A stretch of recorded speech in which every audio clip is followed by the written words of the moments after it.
നമസ്കാരം, മെട്രോ മാറ്റിനി ന്യൂസിലേക്ക് സ്വാഗതം. ആരാധകരുടെ പ്രിയപ്പെട്ട താര ജോഡിയാണ് അഭിഷേക് ബച്ചനും ഐശ്വര്യ റോയും. ഇരുവരുടെയും പ്രണയവും വിവാഹവും എല്ലാം സിനിമാ ലോകവും ആരാധകരും ആഘോഷമാക്കിയ സംഭവങ്ങളാണ്. ഇരുവരും ഒരുമിച്ചെത്തുന്ന നിമിഷങ്ങളെല്ലാം തന്നെ സോഷ്യൽ മീഡിയയിൽ വൈറലായി മാറാറുണ്ട്. അഭിഷേകിനും ഐശ്വര്യയ്ക്കും ഇടയിലുള്ള പരസ്പര ബഹുമാനവും പ്രണയവും എല്ലാം പലപ്പോഴും ആരാധകർക്ക് മാതൃകയും പ്രചോദനവുമായി മാറാറുമുണ്ട്. എന്നാൽ കഴിഞ്ഞ കുറെ മാസങ്ങളായി അഭിഷേകിന്റെയും ഐശ്വര്യയുടെയും ആരാധകരെ വേദനിപ്പിക്കുന്ന വാർത്തകളാണ് പുറത്തു വന്നുകൊണ്ടിരിക്കുന്നത്. ഭർത്താവ് അഭിഷേക് ബച്ചനും കുടുംബവുമായി ഐശ്വര്യയ്ക്ക് പ്രശ്നങ്ങളുണ്ടെന്ന് ഏറെക്കുറെ വ്യക്തമായി കഴിഞ്ഞു. അടുത്തിടെ ആനന്ദ് അംബാനിയുടെ വിവാഹത്തിനെത്തിയ താരകുടുംബത്തിനിടയിൽ ഈ അകൽച്ച പ്രകടമായിരുന്നു. രണ്ടുപേരും ഒരുമിച്ച് വരാതിരുന്നതോടെ വിവാഹമോചന ഗോസിപ്പുകൾ വീണ്ടും സജീവമായി. ഇപ്പോഴത്തെ അഭിഷേക് ബച്ചന്റെ ഒരു വീഡിയോയാണ് സോഷ്യൽ മീഡിയ പ്ലാറ്റ്ഫോമുകളിൽ വ്യാപകമായി പ്രചരിക്കുന്നത്. താൻ വിവാഹ ജീവിതം അവസാനിപ്പിക്കുകയാണെന്നും അതിന്റെ കാരണങ്ങൾ വിശദീകരിക്കുന്നതുമായ വീഡിയോയാണ് പങ്കുവച്ചിരിക്കുന്നത്. ബ്ലാക്ക് ആൻഡ് വൈറ്റ് ഫോർമാറ്റിലെത്തിയ വീഡിയോ വളരെ വേഗം വൈറലായി. വീഡിയോയിലേക്ക് സൂക്ഷിച്ചൊന്ന് നോക്കുക പോലും ചെയ്യാതെ 10,000 അത് ലൈക്ക് ചെയ്യുകയും ഷെയർ ചെയ്യുകയും ഒക്കെ ഉണ്ടായി.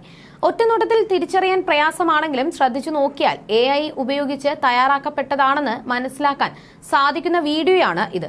AI ഉപയോഗപ്പെടുത്തിയപ്പോൾ വ്യാജ പ്രചരണത്തിന് ഇരയാവുന്ന ഒടുവിലത്തെ ബോളിവുഡ് താരമാണ് അഭിഷേക് ബച്ചൻ. നേരത്തെ അമീർ ഖാൻ, രൺബീർ കപൂർ, രശ്മിക മന്ദാന, കത്രീന കൈഫ്, കജോൾ തുടങ്ങിയവരൊക്കെ ഇത്തരത്തിലുള്ള വ്യാജ പ്രചരണങ്ങൾക്ക് ഇരകളായിരുന്നു. അതേസമയം ഒരു വിഭാഗം ആരാധകർ ഇതിൽ കടുത്ത അമർഷം രേഖപ്പെടുത്തുകയും എത്തുന്നുണ്ട്.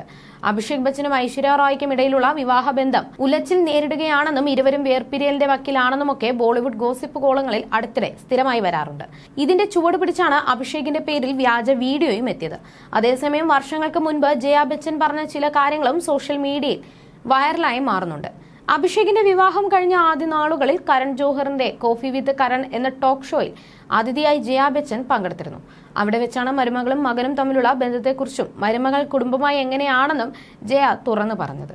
മകൾ ശ്വേതാ ബച്ചൻ വിവാഹിതയായപ്പോൾ അമിതാഭ് ബച്ചന്റെ ജീവിതത്തിൽ ഒരു ശൂന്യതയുണ്ടായിരുന്നുവെന്നും ഐശ്വര്യ റായ് തന്റെ വീട്ടിലേക്ക് മരുമകളായി എത്തിയപ്പോൾ ശൂന്യത ഇല്ലാതാക്കിയെന്നും അഭിഷേകിനെ കാണുമ്പോഴെല്ലാം ബച്ചൻ സന്തോഷവാനാണെന്നും ജയ ബച്ചൻ പറഞ്ഞിരുന്നു. തങ്ങൾ ഐശ്വര്യ മരുമകളായി കണ്ടിട്ടില്ലെന്നും എന്നും മകളെ പോലെയാണ് കണ്ടിരുന്നതെന്നും ജയ ബച്ചൻ പറഞ്ഞു. ഇതോടൊപ്പം തന്റെ ഭർത്താവ് അമിതാഭ് ബച്ചനെ കുറിച്ചും ജയ സംസാരിച്ചു. തന്റെ മരുമകൾ ഐശ്വര്യ വീട്ടിൽ കാണുമ്പോഴെല്ലാം ബച്ചന്റെ കണ്ണുകൾ തിളങ്ങുകയായിരുന്നു. വീട്ടിൽ വരുന്ന ശ്വേതയെ നോക്കി നിൽക്കുന്നത് പോലെയാണ് ഐശ്വര്യയും അതേ സ്നേഹത്തോടെ നോക്കിയിരുന്നത്. ശ്വേത പോയപ്പോൾ ഉണ്ടായ ശൂന്യത ഐശ്വര്യ വന്നപ്പോൾ പൂർണ്ണമായി. ശ്വേത കുടുംബത്തിലില്ല, മറ്റൊരു കുടുംബത്തിലേക്ക് പോയതെന്നും ഇനി അവൾ ബച്ചൻ ഫാമിലി അല്ലെന്നത് ഉൾക്കൊള്ളാൻ വളരെ പ്രയാസം നേരിട്ടു. അതുപോലെ തന്നെ ഒരിക്കൽ സ്റ്റാൻഡസ്റ്റ് മാസികയുമായി സംസാരിക്കവേ ജയ ഐശ്വര്യയിലെ അമ്മയെയും പ്രശംസിച്ചിരുന്നു. അന്ന് ഐശ്വര്യയെ വണ്ടർഫുൾ മദർ എന്നാണ് വിശേഷിപ്പിച്ചത്. ഐശ്വര്യ ഇൻഡസ്ട്രിയിലെ വലിയ താരമാണ്, എന്നിട്ടും തന്റെ കുടുംബത്തിന് വലിയ പ്രാധാന്യം നൽകുന്നുണ്ട്. അവൾ ഒരു ശക്തിയായ സ്ത്രീയാണ്, ഒരു മനോഹരമായ അമ്മയാണ്. മകളെ അവൾ സ്വയം പരിചരിക്കും, എല്ലാ ജോലികളും സ്വയം ചെയ്യുമെന്നുമാണ് മരുമകളെ കുറിച്ച് ജയ പറഞ്ഞത്.